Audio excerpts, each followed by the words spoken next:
السلام عليكم ورحمة الله وبركاته.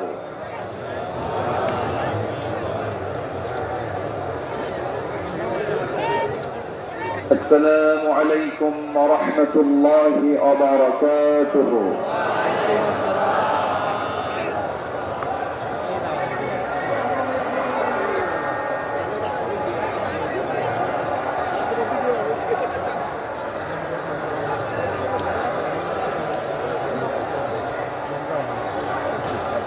إن الحمد لله الأكرم الذي خلق الإنسان وكرم وعلمه من البيان ما لم يعلم، فسبحان الذي لا يحصى امتنانه باللسان ولا بالقلم.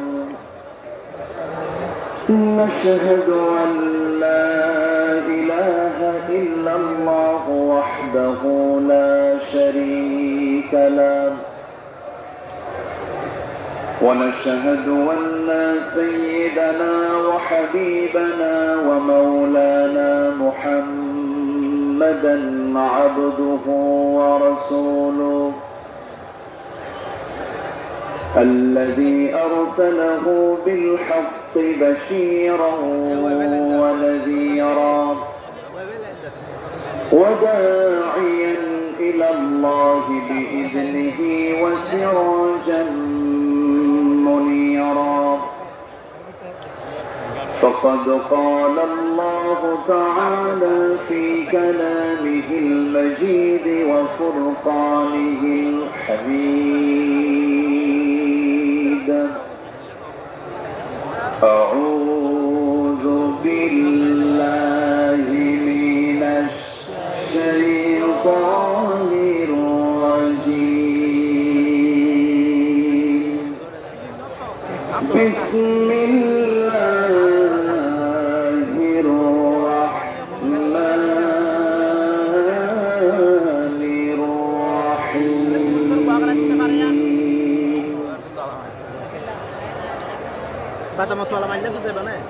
يا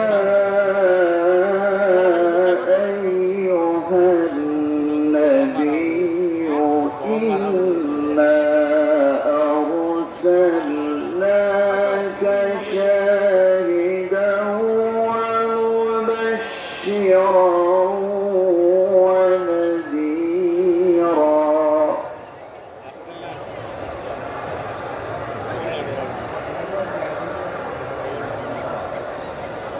وداعيا إلى الله بإذنه وسراجا منيرا.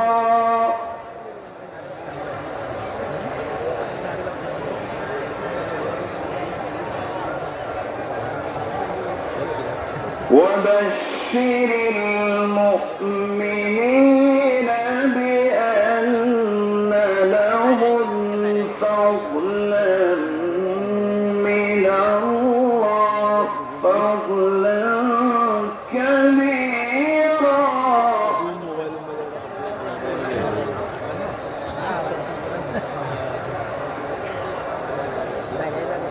وبشر المؤمنين بأن لهم من الله فضلا كبيرا.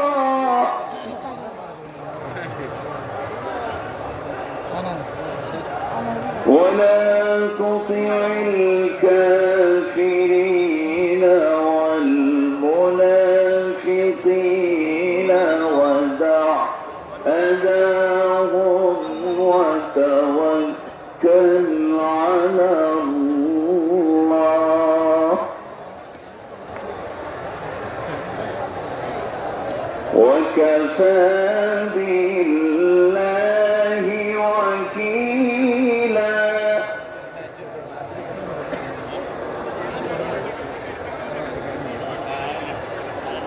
أكبر بسم الله الرحمن الرحيم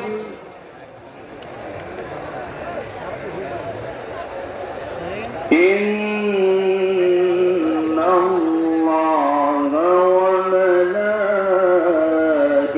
وملائكته يصلون على النبي يا أيها الذين آمنوا صلوا عليه وسلموا تسليما اللهم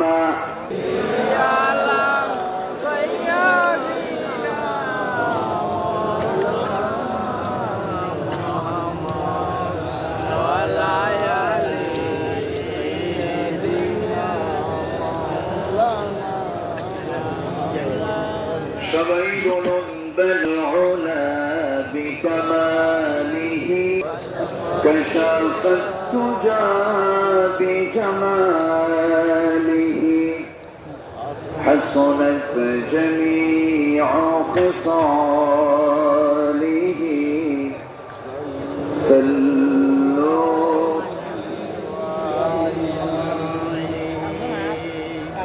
سورة يوسف بداري حكمة وقرآن ما قاري قرآن باري يهدي لساد ما بلغ العلا كشف التجى بجماله حسنت جميع خصاله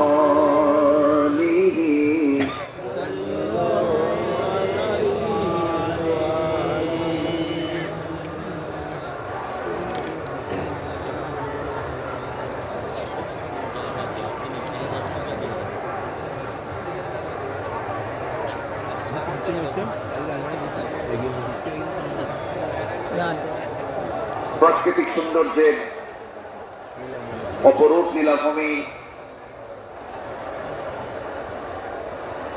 কক্সবাজার জেলার পেকুয়া উপজেলার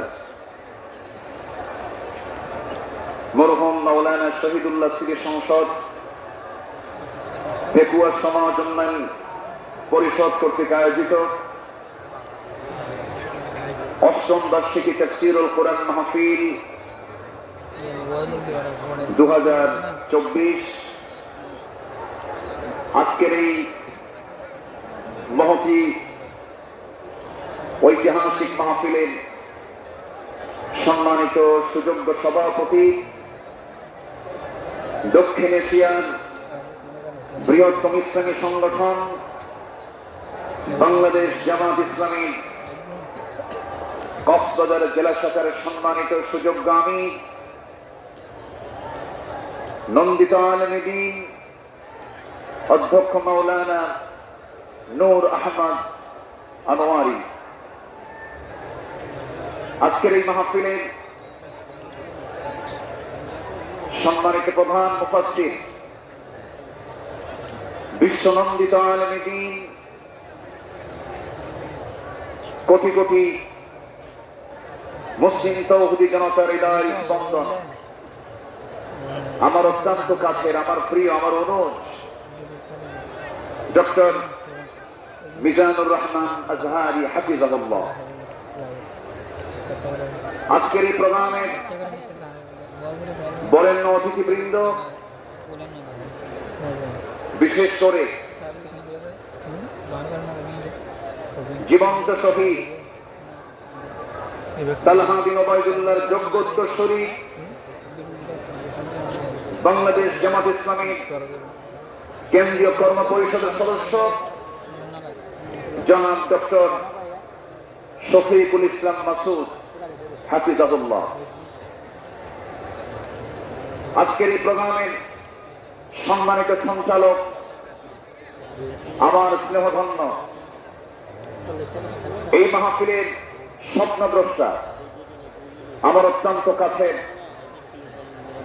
বিশিষ্ট ব্যবসায়ী, স্মার্ট পাঞ্জাবি শপের কর্ণধার মোহাম্মদ নিয়ামতুল্লাহ নিজামী, উপস্থিত হাজারাত উলামায়ে কেরাম, ফদলা ইজাম, সুশীল সমাজ, জাতির শ্রেষ্ঠ সন্তান শিক্ষক মন্ডলী, জাতির বিবেক, সাংবাদিক বৃন্দ, প্রশাসনের দায়িত্ব নিয়োজিত কর্মকর্তা বৃন্দ, সামনে উপস্থিত দূরে কাছের বিভিন্ন স্থান থেকে ছুটে আসা কালেমার ঝান্ডাবাহী, তৌহিদের পতাকাবাহী, দ্বীন ইসলামের নরসারদুল বীর মুজাহিদ, প্রাণ প্রিয় সম্মানিত দ্বীন ভাইরা, আড়ালে বসে আছেন সম্মানিত মা বোনেরা। আলোচনার সূচনায় আনুষ্ঠানিকতার মধ্য দিয়ে আমার পক্ষ থেকে আবারও দিল খোলা সালাম, আসসালামু আলাইকুম ওয়া রাহমাতুল্লাহি ওয়া বারাকাতুহু। মহান রব্বে কারীমের শুকরিয়া আদায় করছি যে মহান আল্লাহ সুবহানাহু ওয়া তাআলা একটি অনুকূল পরিবেশ তৈরির মধ্য দিয়ে তাফসীর মাহফিলের সেই হারানো চিত্র আমরা আবার ফেরত পেয়েছি। সেই মহান রব্বে কারীমের দরবারে আমরা সবাই লাখ কোটি শুকর আদায় করি। জোরালো কণ্ঠে, সমস্বরে আওয়াজ দিয়ে একযোগে বলে উঠছি আলহামদুলিল্লাহ, জোরে বলি আলহামদুলিল্লাহ। সবাই বলছে আল্লাহুম্মা ইন্নী আসআলুকা আল হুদা ওয়াত তুকা ওয়াল আফাফা ওয়াল গিনা। আমরা মহান রবের শুকর আদায় করে নিলাম।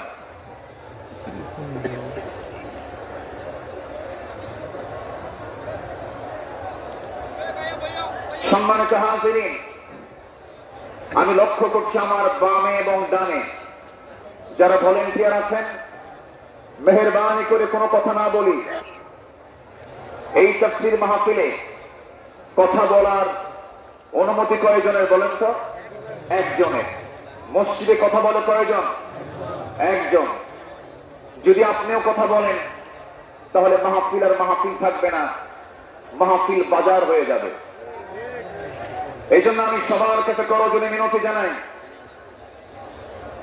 তাফসীর মাহফিলে এসে যদি আপনি শৃঙ্খলা ভঙ্গের যদি মামলা খান আল্লাহর আদালতে, তাহলে কিন্তু বড় বেকায়দা হয়ে যাবে। মেহেরবানি করে যদি দেখতে না পান, হৃদয়ের চোখে অনুভব করুন, দেখুন, কোনো কথা না বলি, মেহেরবানি করে আলোচনার দিকে আমরা মনোনিবেশ দেই। আল্লাহ পাক এই মাহফিলকে সফলভাবে আল্লাহ তাআলা যেন মাহফিল কমিটি করতে পারেন, আমরা যেন করতে পারি, সেই তৌফিক মহান রব্বে কারীম আমাদেরকে দান করুন। জোরে বলি আল্লাহুম্মা আমিন। সম্মানিত ভাইয়েরা, আজকে 2024 সাল। এই প্রোগ্রাম শুরু হয়েছে 2017 সাল থেকে। এই মাহফিলের শুরু থেকে নিয়ামতুল্লাহ নিজামী এই আয়োজন করে যাচ্ছেন।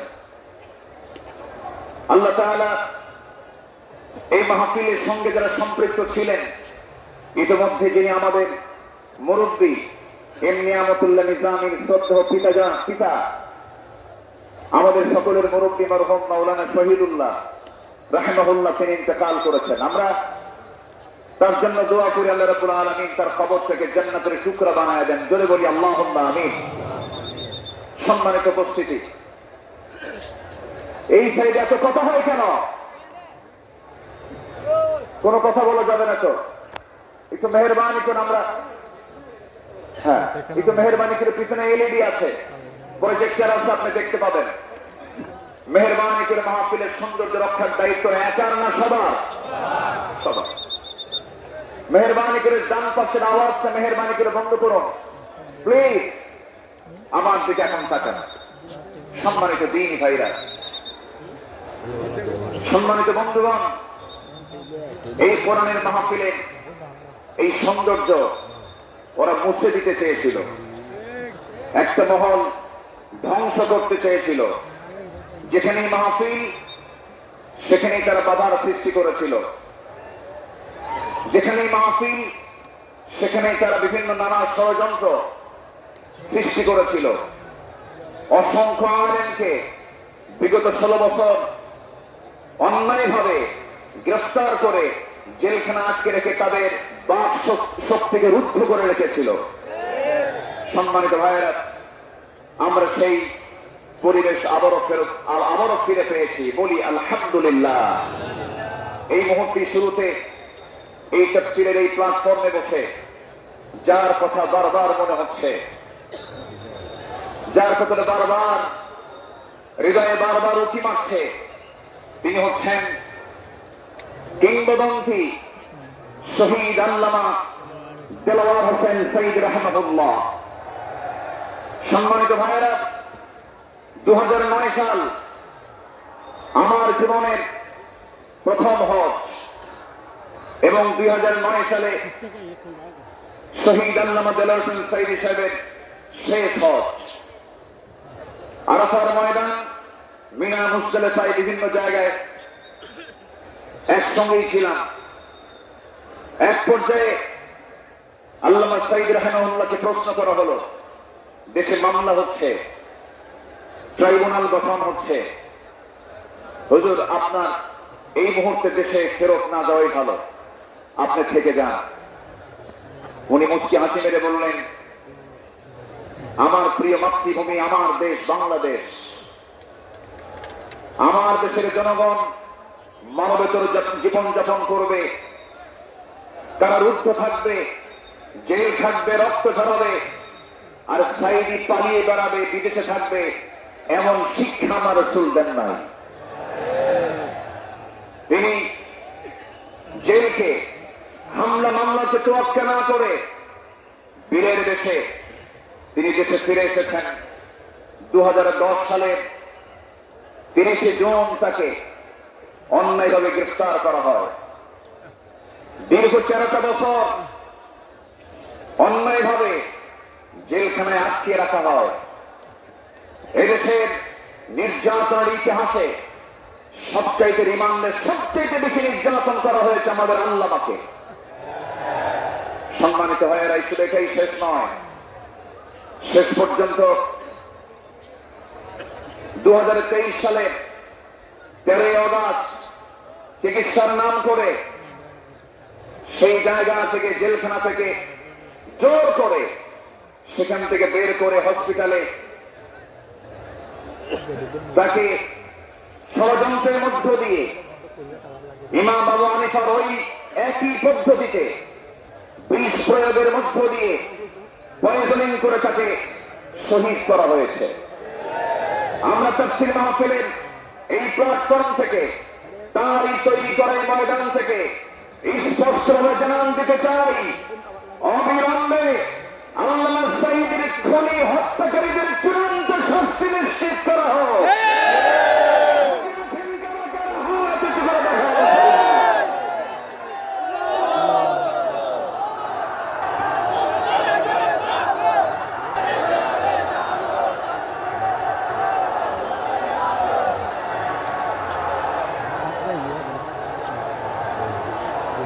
আল্লাহ কবুল করুন, জোরে বলে আমিন।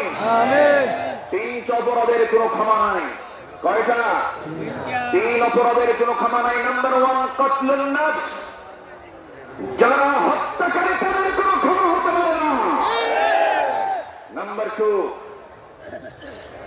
আশ-শাইখুজ জানি, যারা বুড়ো জেনাকার, যারা বুড়ো হওয়ার পরও যারা জেনা করে তাদের কোনো ক্ষমা নাই। যারা দিন থেকে বের হয়ে যায় মুরতাদ, তাদের কোনো ক্ষমা নাই।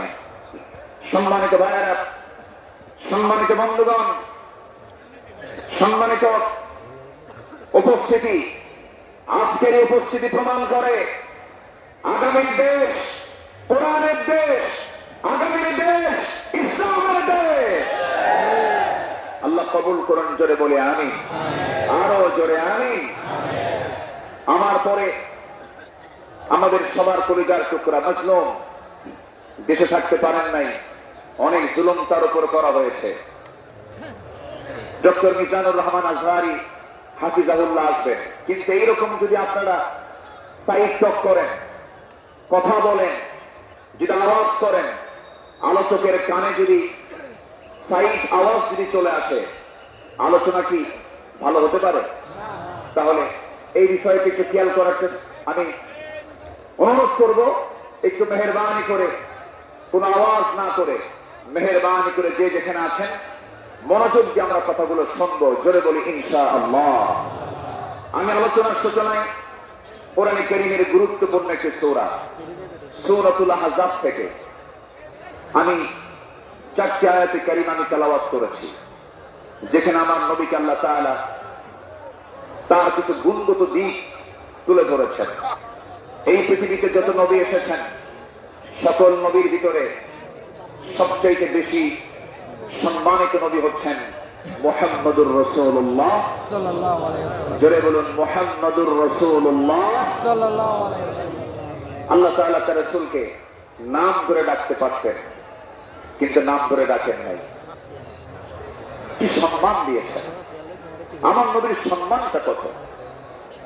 আল্লাহ রাব্বুল আলামিন অন্য নবীদের নাম ধরে ডেকেছেন, ডাক দিয়েছেন। আল্লাহ রাব্বুল আলামিন বলছেন, ইয়া আদামু উসকুন আনতা ওয়া যাওজুকাল জান্নাহ। ডাক দিয়েছেন, ওয়া মা তিলকা বিয়ামিনিকা ইয়া মূসা। ডাক দিয়েছেন, ইয়া ইয়াহইয়া খুযিল কিতাবা বিকুওয়া। আল্লাহ তাআলা সব নবীকে হরফে নিদা প্রয়োগ করে ডাক দিয়েছেন, কিন্তু একটা বারের জন্য আমার রাসূলকে নাম ধরে ডাকলেন না, অথচ কোরআন তার উপরে নাজিল হয়েছে। আল্লাহ রাব্বুল আলামিন যেখানে তার নামটা নিয়েছেন, সেখানে তার গুণটা বর্ণনা করেছেন।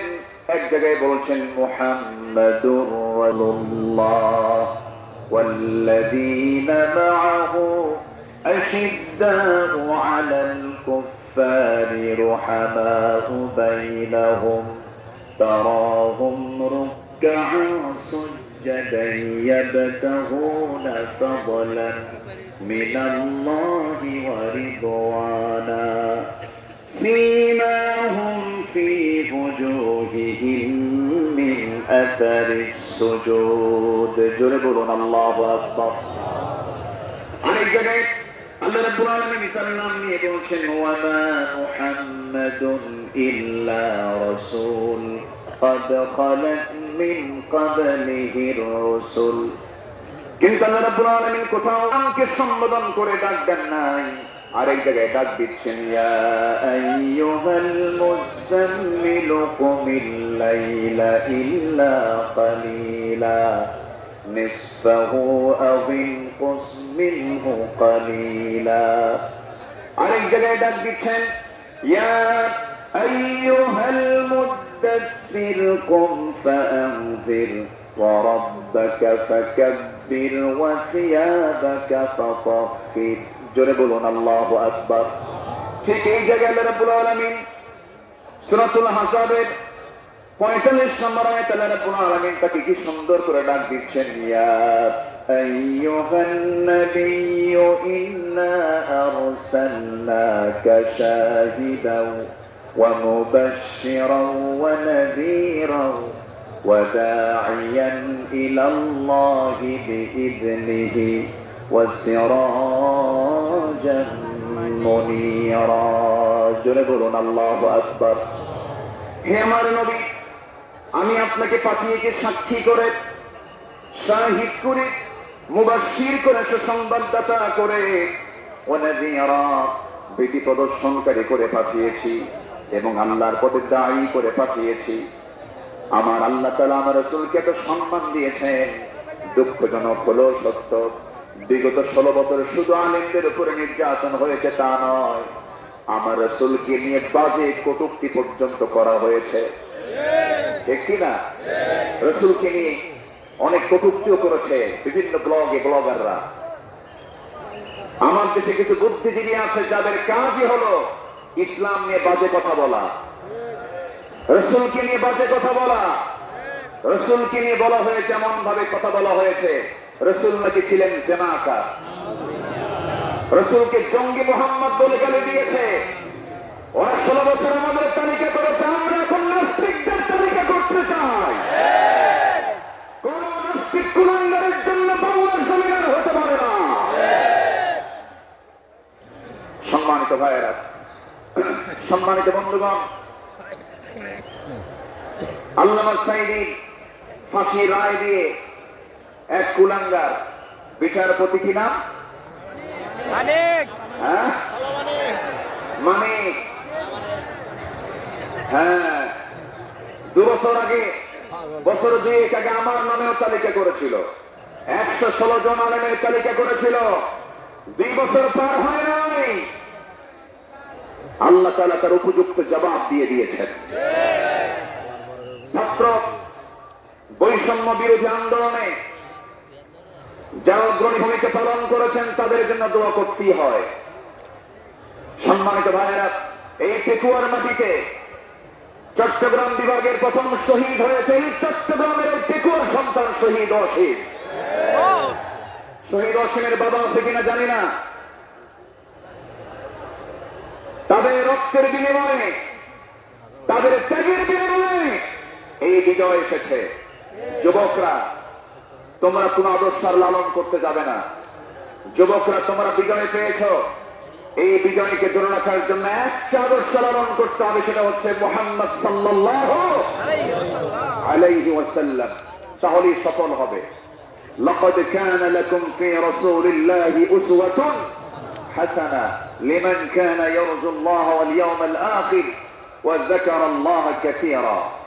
সম্মানিত যুবকরা, আজকের মাহফিলে বেশি যুবকরা, ওই নেতৃত্বের মুখে তোমরা থুতু মারো যে নেতা তোমাকে নামাজের কথা বলে না, যে নেতা তোমাকে পরকালের কথা দেয় শোনায় না, যে নেতা তোমার হাতে অস্ত্র তুলে দেয়, যে নেতা তোমার হাতে নারী তুলে দেয়, ইয়াবা তুলে দেয়, মাদক তুলে দেয়, ওই সমস্ত নেতৃত্বের মুখে আমরা জুতা মারি, থুতু মারি। হাত উঁচু করে দেখা। আল্লাহু আকবার, আল্লাহু আকবার।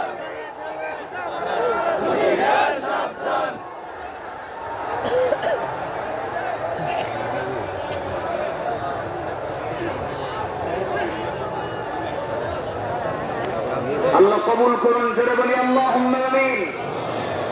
যুবকরা, তোমাদের হাতে আগামী বাংলাদেশ, নতুন বাংলাদেশ গড়ার জন্য কোন আদর্শ আমরা মানি না, আমরা মানে উসওয়া হাসানাহ, নবীর আদর্শ, নবীর আদর্শ, নবীর আদর্শ। আল্লাহ কবুল করুন, জোরে বলে আমিন। প্রত্যেক মাহফিলে টাইম সিলেকশন থাকে না, আজকের মাহফিলে টাইম সিলেকশন আছে। আমাকে খুব অল্প সময়ের মধ্যে হয়তো আমাকে শেষ করতে হবে, এই জন্য আমাকে সামারাইজ করে, সংক্ষিপ্ত করে কিছু কথা বলতে হচ্ছে। সম্মানিত ভাইয়েরা, সম্মানিত বন্ধুগণ, এই মাহফিলের এই প্ল্যাটফর্মে 16 বছরে যারা এই কাজ করেছেন তাদেরকে ভালোভাবে মাহফিল করতে দেওয়া হয়নি। আমি আব্দুল্লাহ আমিন, আমাকে কত জায়গা থেকে মাহফিলের এই প্ল্যাটফর্ম থেকে, এই চেয়ার থেকে কতবার ধরে নিয়ে যাওয়া হয়েছে, এটার হিসাব আমার নাই। সাতক্ষীরায় গেলাম, খুলনায় গেলাম, পাবনাতে, পাবনার দারুল আমান ট্রাস্ট আল্লামা সাঈদীর শেষ মাহফিল ছিল 2010 সাল। এরপরে 2011, 12, 13, 14 এই কয়েক বছর মাহফিল কোনো মতো করতে পারছি। এরপরেই 2015 সালে সেই মাহফিল করতে গিয়ে আমাকে লক্ষ্য করে গুলি পর্যন্ত করা হয়েছে। সম্মানিত ভাইয়েরা, এরকম করে তারা চেয়েছিল এই আওয়াজকে বন্ধ করতে, কিন্তু না, কোরআনের আওয়াজ যারা বন্ধ করতে চেয়েছে তারা তাদের আওয়াজই বন্ধ হয়ে গেছে। তারা কি আছে? আলেমরা পালায়, দেখুন আলেমরা পালায়, পালায় কারা? আমাদেরকে যারা রাজাকার বলে গালি দিয়েছে, পাকিস্তানি রাজাকার বলেছে, আমরা কেউ পাকিস্তান যাই নাই, দিল্লি রাজাকার সব দিল্লি গিয়ে বসে আছে।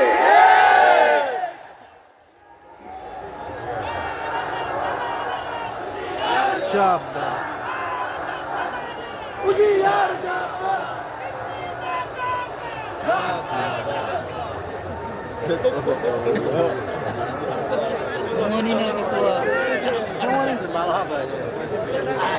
সম্মানিত হাজিরিন, সম্মানিত ভাইরা,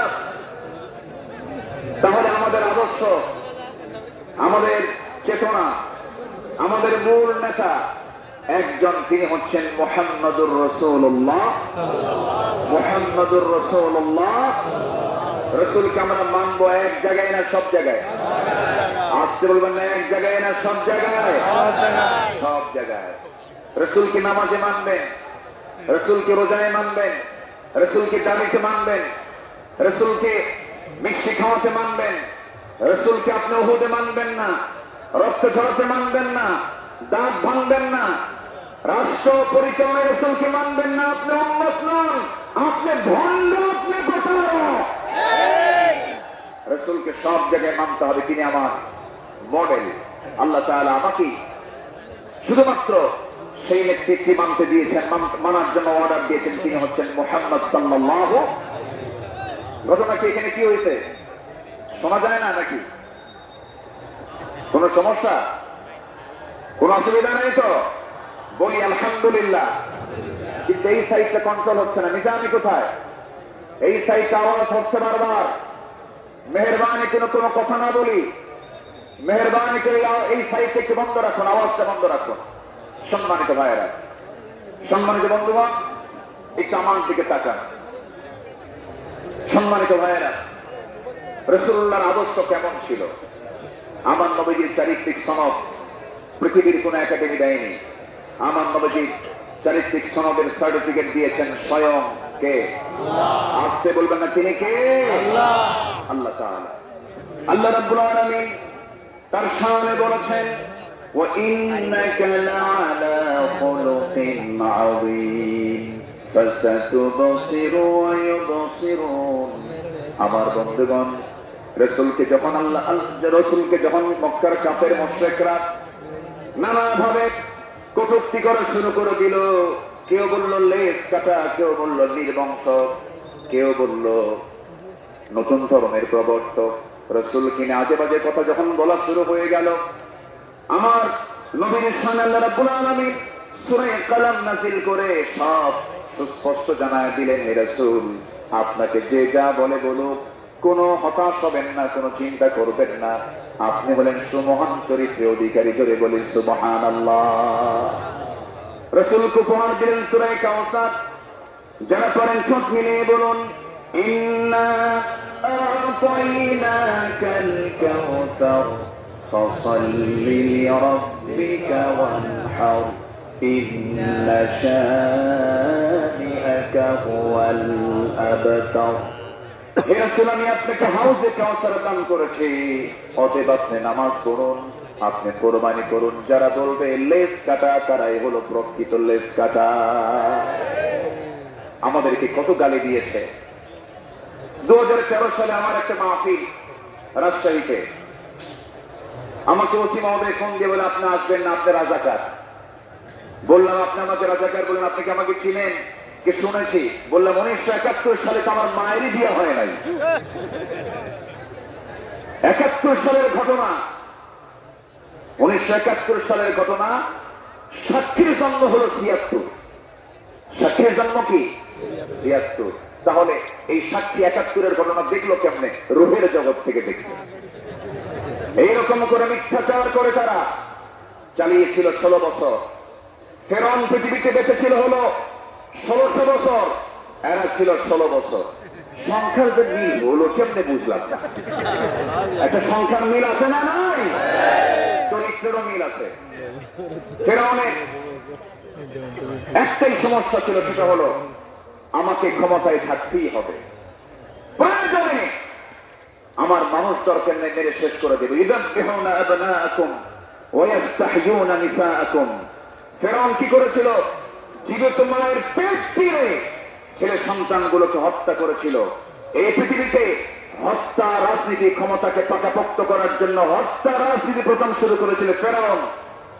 আর যারা পৃথিবীতে হত্যা রাজনীতি করে তারা সবগুলো ফেরাউনদের প্রেতাত্মা। ফেরাউনকে আমরা বিদায় জানিয়ে দিয়েছি। সেদিন এক মাহফিলে বললাম এই কথা, একজন সামনে দাঁড় বলল ওটা ছিল পুরুষ ফেরাউন আর আমাদের যে দেশেরটা ছিল হলো লেডিস ফেরাউন।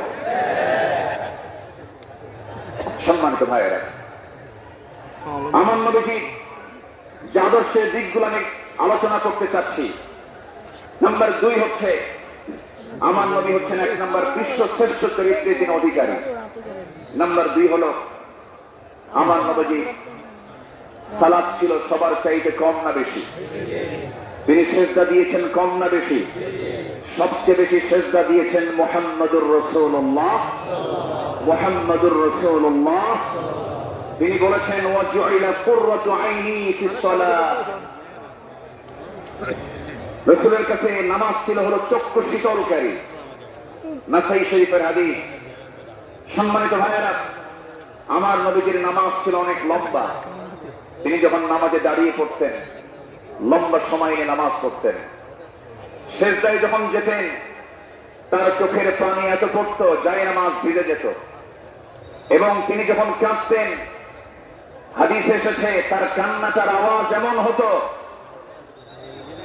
চুলার উপরে পানি গরম দিলে যেমন টকবকের একটা আওয়াজ হয়, আমার নবীজি যখন কাঁদতেন তখন টকবক করা পানির মতো আওয়াজ হতো আমার নবীজির মুখ থেকে।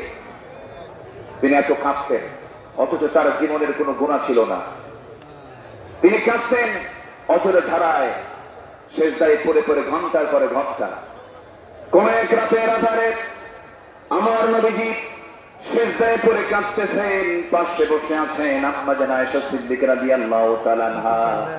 আমার নবীজি লম্বা সময় সেজদার মধ্যে পড়ে আছেন, তিনি সেজদা থেকে মাথা উঠান না। নবীজির কোনো আওয়াজ নাই, নবীজির কোনো শব্দ নাই। ঘন্টা পার হয়ে যায়, আম্মা জান আয়েশা মনে করছেন রাসূল মুখে ইন্তেকাল করলেন কিনা। নবীজির গায়ে চিমটি কাটলেন, চিমটি কাটার সঙ্গে সঙ্গে তিনি নড়ে উঠলেন। সালাম ফেরা শেষ হলো। রাসূল বলছেন আয়েশা তুমি আমাকে চিমটি কাটলে কেন? হুজুর আপনি নড়াচড়া করেন না, আমি আপনাকে চিমটি কেটে বুঝলাম আপনি জীবিত আছেন কিনা। রাসূল বলছেন আয়েশা রে, কাল হাসরের ময়দানে আল্লাহ যদি আমাকেও পাকড়াও করেন পার পাওয়ার আমারও কোনো উপায় থাকবে না, কিন্তু ইল্লা ইয়াতাগাম্মাদানা আল্লাহ, কিন্তু আল্লাহ পাক আমাকে রহমতের চাদর দিয়ে আমাকে আবৃত রাখবেন। জোরে বলি সুবহানাল্লাহ। নবীজি ছিলেন নাম্বার 3 সর্বশ্রেষ্ঠ শ্রম পালনকারী। তিনি সারা জীবন প্রতি সোমবার এবং বৃহস্পতিবার তিনি শ্রম পালন করতেন। আমার নবীজি তু'রাদুল আ'মালু ইয়াওমাল ইসনাইন ওয়াল খামিস ফাউহিব্বু আন ইউ'রাদা আমালি ওয়া আনা সাইম। আমার নবীজি সোমবার এবং বৃহস্পতিবার একটা রোজা কখনো বাদ হতো না। শাবান মাসে সবচেয়ে বেশি দিনে রোজা পালন করেছেন। যুবকরা যৌবনকে কন্ট্রোল করতে হবে। তোমার যৌবন নষ্ট করা যাবে না। তোমার চরিত্র সাইয়েদনা ইউসুফের মতো হতে হবে। আগামীর নেতৃত্ব দিতে গেলে বিবাহ পূর্ব কোনো রিলেশন করা যাবে না, নোংরামি করা যাবে না। কিছু যুবক আছে দেখতে পাবে গার্লস স্কুলের সামনে যায় কিছু যুবক আছে এটি মেয়ের মতো বসে থাকে। আছে না? কিছু আছে না? নাই? এটি মেয়ের মতো বসে থাকে, বাপও নাই মাও নাই। না, তোমার এগুলো করা যাবে না। তোমার সামনে বহু কাজ পড়ে আছে। আলিয়া তোমাকে ডাকবে, লাইলি তোমাকে ডাকবে। সাইয়েদনা ইউসুফের চরিত্র নিয়ে রাজুলুন ইযা দাআতহু ইমরাতান যাত হাসাবিন ওয়া জামালিন ইন্নী আখাফুল্লাহ। যখন তোমাকে কোন সুন্দরী নারী যখন প্রেমের প্রস্তাব দিবে, কুপ্রস্তাব দিবে, তুমি বলে ফেলবে আমি কাকে ভয় করি? আল্লাহকে ভয় করি। এই চরিত্র নিয়ে তোমাকে এগোতে হবে। তোমার যৌবনকে কন্ট্রোল করার জন্য যদি কষ্ট হয় তোমার খুব বেশি, প্রয়োজনে রোজা রেখে দেবে। বলেছেন মুহাম্মদ সাল্লাল্লাহু আলাইহি ওয়াসাল্লাম। চরিত্রকে ধ্বংস করা যাবে না। ইউরোপ আমেরিকার সবচেয়ে বড় ষড়যন্ত্র হলো মুসলিম সমাজকে উলঙ্গ করে ঘর থেকে বের করে দেওয়া। অ্যাটম বম যতটুকু না ক্ষতিকর, তার চাইতে বড় ক্ষতিকর হলো আমেরিকার হলিউড, ভারতের বলিউড। যুবকরা, ওই সমস্ত নোংরামি তোমার জীবনে আনা যাবে না। তোমার মাথার চুল থেকে শুরু করে নিয়ে পা পর্যন্ত প্রত্যেকটা জায়গায় থাকতে হবে নবীর আদর্শ। কিসের আদর্শ? নবীর আদর্শ। মাথার চুল ইদানিং দেখা যায় মাথার চুলগুলো কাটে কেমন করে যায়, দুই দিকে চুল নাই, পেছনেও চুল নাই, একেবারে চামড়া বের করা, মাথার উপরে গোল কইরা একদম নারিকেল জিঞ্জিরা, আছে না নাই? আছে না নাই? একদম গোল করে রেখে দেয়। যখন বলা হয় এই ছেলে তুমি যে মাথার চুলটা এরকম করে রাখছো, এই মডেলটা পাইছো কোথায়? হুজুর বুঝবেন না। মেসি। তুমি কে? নেইমার। তুমি কে? কুত্তা। কারণ নেইমার মেসিরা তো কুত্তা নিয়ে শুয়ে থাকে, ঠিক কিনা? ওরা কুকুর নিয়ে শুয়ে থাকে, তারা তোমার আদর্শ নয়। শার্টের সাইজ নাই, প্যান্টের সাইজ নাই, নতুন প্যান্ট কিনে আনে হাঁটু ফাটা। আমি কি ভুল বলতেছি? নতুন প্যান্ট কিনে আনে কি ফাটা? হাঁটু ফাটা, হাঁটুতে কাপড় নাই। ওই পোশাক পরে কি নামাজ হবে? আসতে বলো, ওই পোশাক পরে কি নামাজ হবে? হবে না। নামাজ হতে হলে আগে সতর্কতা থাকতে হবে। অনেকদিন আগে এক মসজিদে ঢুকলাম আমি, নামাজ শুরু করবো, ঢুকি তো 2 রাকাত নামাজ। আমাদের দেশে বিভিন্ন মসজিদে লেখা থেকে লাল বাতি জ্বলাকালীন অবস্থায় নামাজ নিষেধ। এটা মানবেন না।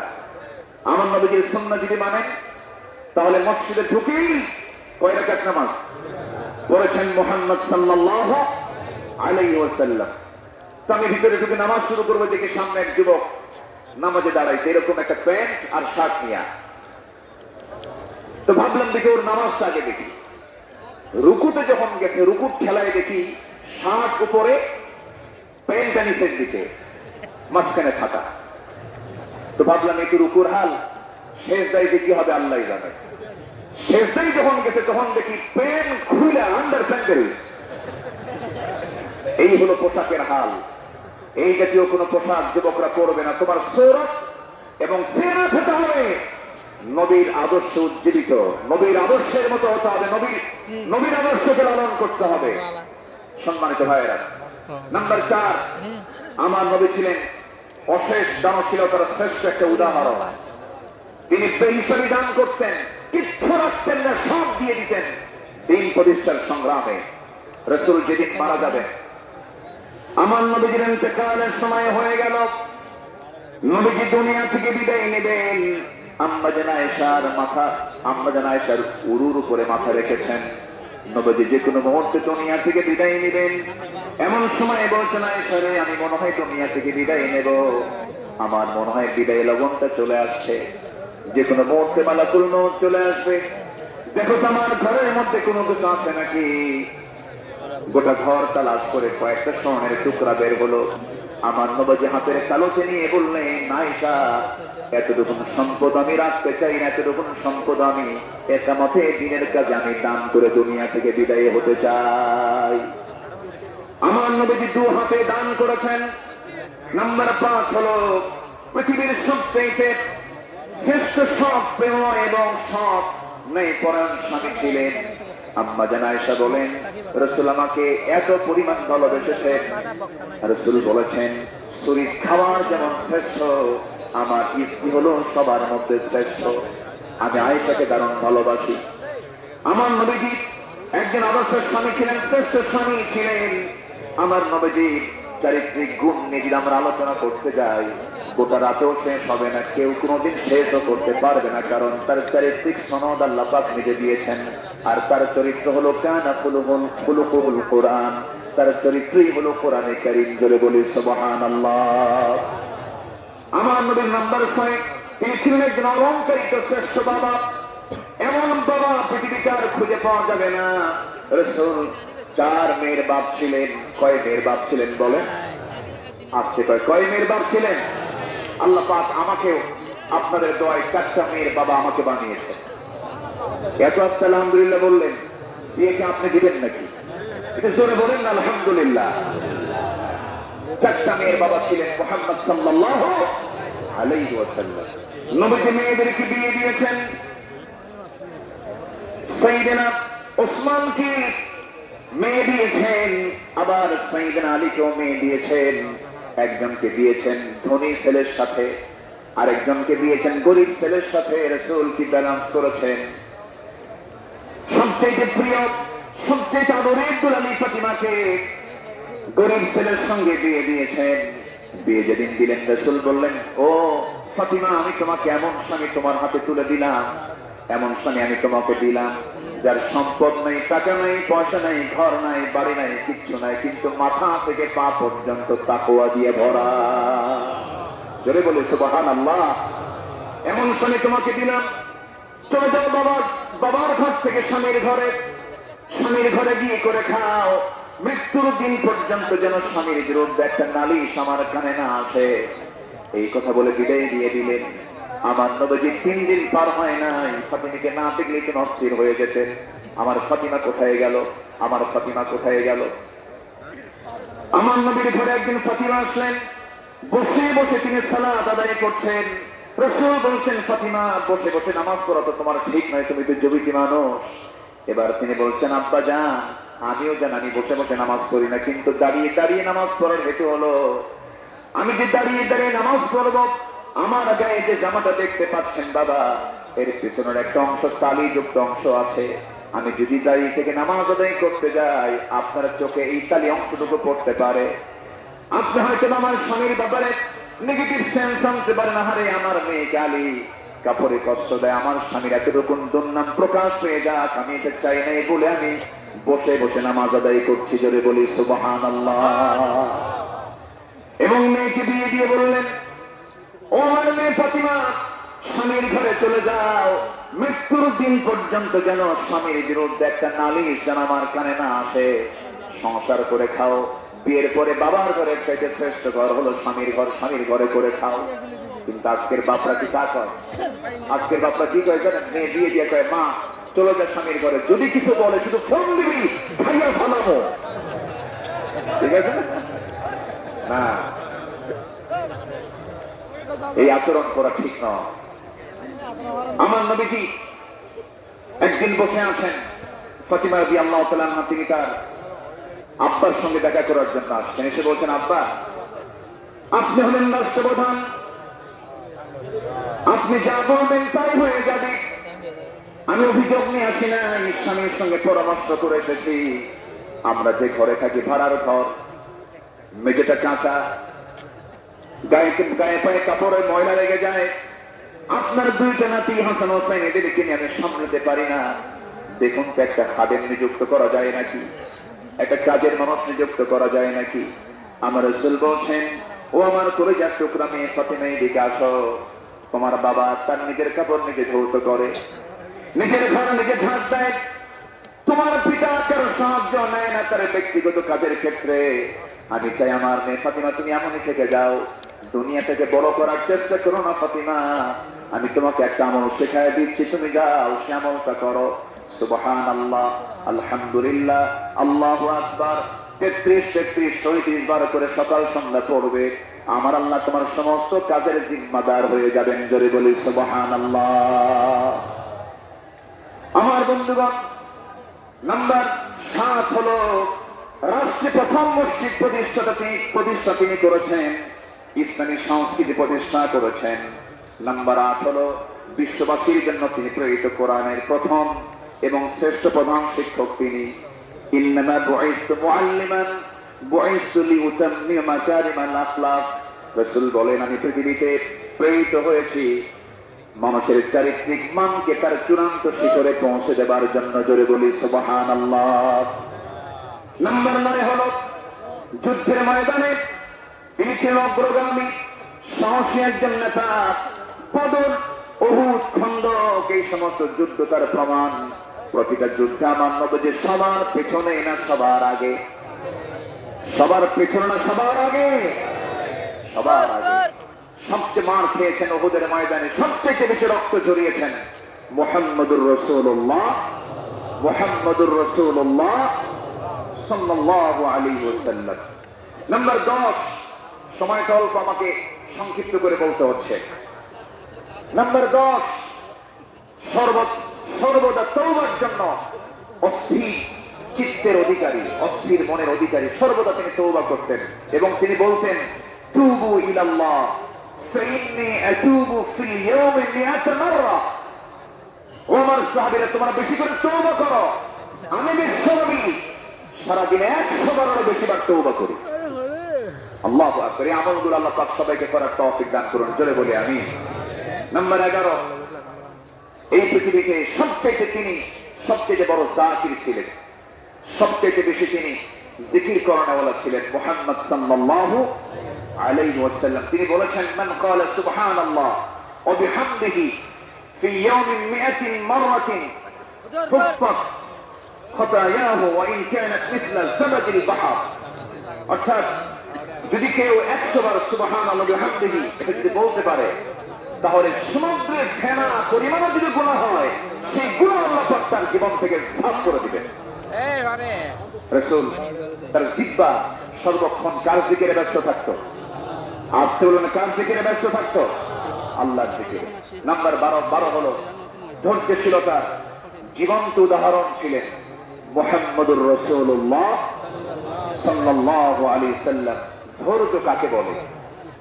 ধৈর্য কি? তার বাস্তব প্রমাণ হচ্ছেন মুহাম্মদ সাল্লাল্লাহু আলাইহি ওয়াসাল্লাম। বকরে 13টা বছর তিনি মার খেয়েছেন, কত নির্যাতন সহ্য করেছেন, কত অত্যাচার তিনি সহ্য করেছেন। বকরে 13 বছরের সাহাবায়ে কেরামকে মেরে মেরে রক্তাক্ত করেছে। খাব্বাবকে মেরে জ্বলন্ত অঙ্গার পিঠের মধ্যে ঢুকে গেছে, চর্বি দিয়ে অঙ্গার নিভে গেছে, তবুও তাদের মুখ থেকে একবারের জন্য বাদ যায়নি লা ইলাহা ইল্লাল্লাহ। কি ধৈর্যশীলতার তিনি পিরামিড ছিলেন, ধৈর্যের এক পিরামিড ছিলেন মুহাম্মদ সাল্লাল্লাহু আলাইহি ওয়াসাল্লাম। মক্কার মাটিতে নির্যাতন করা হয়েছে সাহাবায়ে কেরামদের উপর, অমানবিক পাশবিক অত্যাচার করা হয়েছে, কিন্তু এক চুল পরিমাণ তারা নড়েন নাই। বেলালের কথা কে না জানেন, সুমাইয়ার কথা কে না জানেন, ইয়াসার পরিবারের কথা কে না জানেন। এই সমস্ত সাহাবায়ে কেরামের রক্তদানের মধ্য দিয়ে দিন কায়েম হয়েছে। সম্মানিত ভাইয়েরা, দিন কায়েমের জন্য যদি ধৈর্যের পরিচয় দিয়ে 13 বছর মক্কায় মার খেয়ে মদিনার 10 বছরে যদি সাহাবায়ে কেরামের জীবন দিতে হয়, আমার নবীজির দামদা মোবারক শহীদ করতে হয়, কোমর যদি হারাতে হয়, আমার নবীজির মাথা থেকে পা পর্যন্ত অসংখ্য আঘাতের চিহ্ন যদি বহন করতে হয় নবীজির জীবন থেকে, সেই দিন কায়েমের জন্য, আগামীর বাংলাদেশ আমরা দিন প্রতিষ্ঠার জন্য যদি আমাদের রক্ত দিতে হয়, জীবন দিতে হয়, সেই নবীর পন্থায় কি জান মাল কোরবান দিতে রাজি আছেন? রাজি আছেন কারা কারা? হাত উঁচু করে আল্লাহকে সাক্ষী রেখে দেখা দেয়। আল্লাহু আকবার।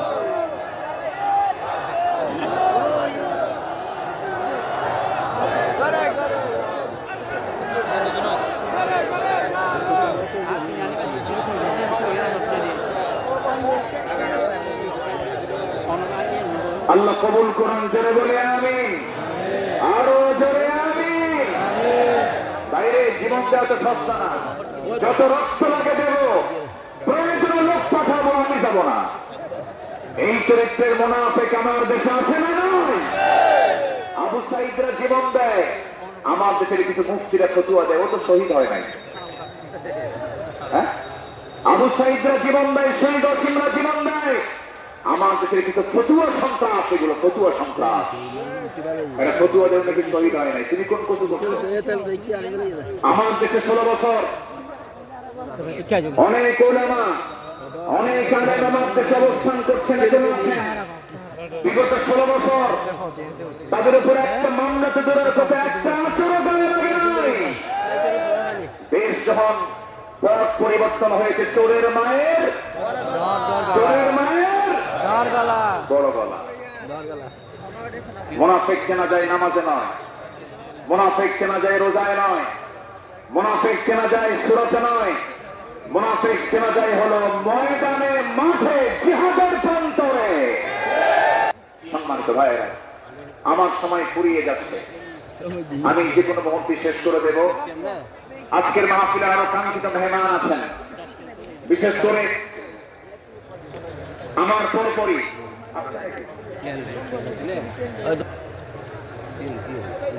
হ্যাঁ? জি, বিশেষ করে এদেশের ইসলামী আন্দোলনের জীবন্ত শহীদ তালহা বিন উবাইদুল্লাহর যোগ্য উত্তরসূরি ডক্টর শফিকুল হাফিজাহুল্লাহ তিনি অল্প সময়ের মধ্যে আমাদের মাঝে আসবেন। জোরে বলি ইনশাআল্লাহ, ইনশাআল্লাহ, জোরে বলি ইনশাআল্লাহ। ইনশাআল্লাহ। তার বয়ান ছিল মাগরিবের পরে, উনি আসতে একটু পথে জ্যামের কারণে দেরি হচ্ছে বিধায় আমি আগেই উঠেছি। উনি ওনার তেজদীপ্ত হৃদয়ের খোরাক আপনাদের জুটাবেন। জোরে বলি ইনশাআল্লাহ, আরো জোরে বলি ইনশাআল্লাহ। সম্মানিত হাজিরিন, নাম্বার 12 যে গুণটার কথা বলছিলাম, আমার নবী ছিলেন ধৈর্যশীলতার এক মূর্ত প্রতীক। তায়েফের ময়দানে গিয়ে রাসূল দাওয়াত দিতে গিয়ে ফুল পেয়েছেন না পাথর পেয়েছেন?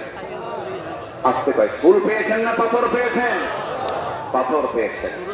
আমার নবীজি মক্কার মাটিতে দাওয়াত দিতে গিয়ে নবীর বিরুদ্ধে মামলা হয়েছে, হামলা হয়েছে, নির্যাতন হয়েছে, আঘাত করা হয়েছে, রক্তাক্ত করা হয়েছে। রাসূল 13 বছর মার খেয়েছেন, কিন্তু মদিনায় আসার পরে তিনি শুধু মার খান নাই, মার দিয়েছেন। এখান থেকে প্রমাণ হয় মায়ের খাওয়া যেমন সুন্নাত, মায়ের দেওয়া যেমন সুন্নাত। বাতিল শক্তিকে আঘাত করার জন্য মায়ের দিতে হবে। হাত উঁচু করে দেখা।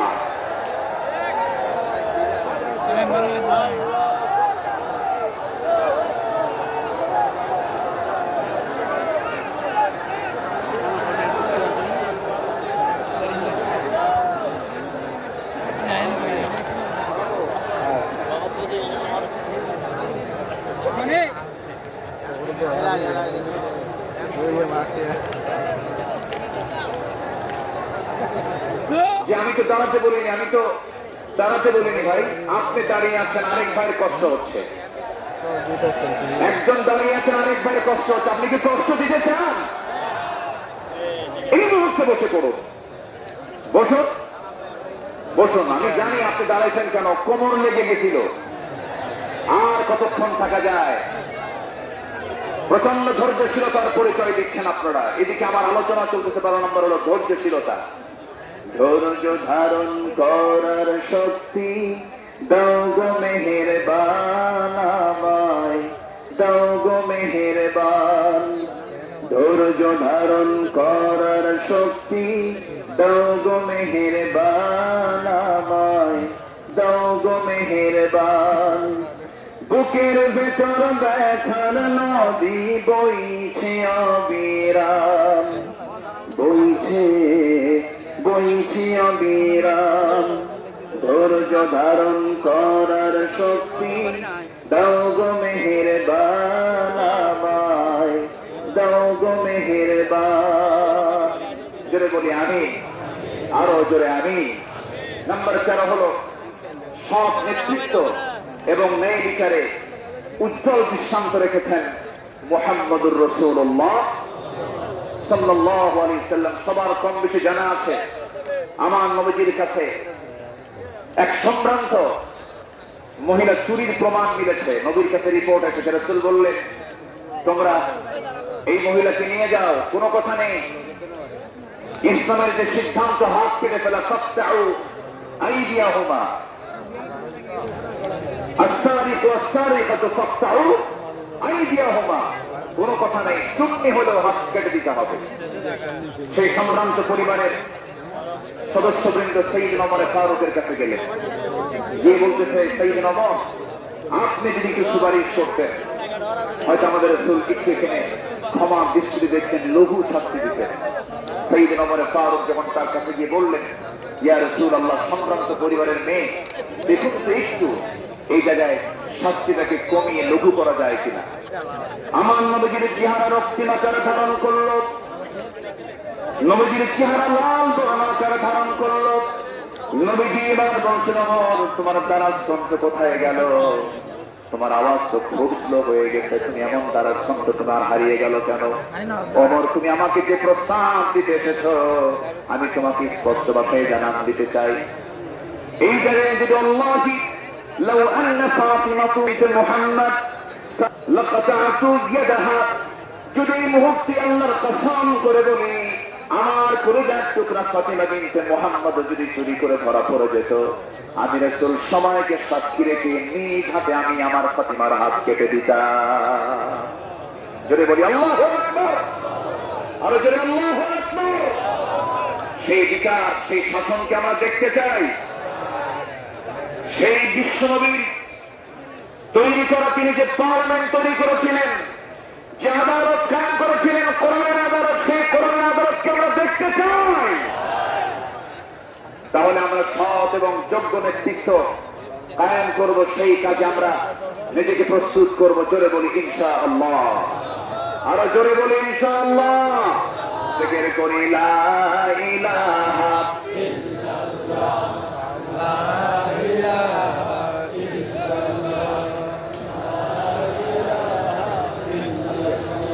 আরো জোরে লা ইলাহা ইল্লাল্লাহ, আরো জোরে সুবহানাল্লাহ ওয়ালহামদুলিল্লাহ, লা ইলাহা ইল্লাল্লাহ মুহাম্মাদুর রাসূলুল্লাহ সাল্লাল্লাহু আলাইহি ওয়াসাল্লাম। সবার কাছে দোয়া চাই, সবাইকে আমার জন্য দোয়া করবেন ইনশাআল্লাহ। সবার কাছে দোয়া আছে, সবার জন্য দোয়া করে আমি এখানে শেষ করছি। সুবহানাকা আল্লাহুম্মা ওয়া বিহামদিকা আশহাদু আল লা ইলাহা ইল্লা আনতা আস্তাগফিরুকা ওয়া আতুবু ইলাইক। আসসালামু আলাইকুম।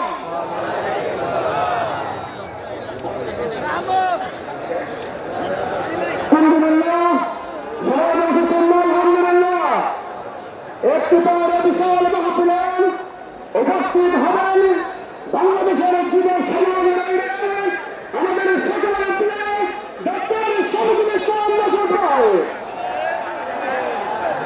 সমর্থ উপস্থিতি এখন বক্তব্য রাখবেন।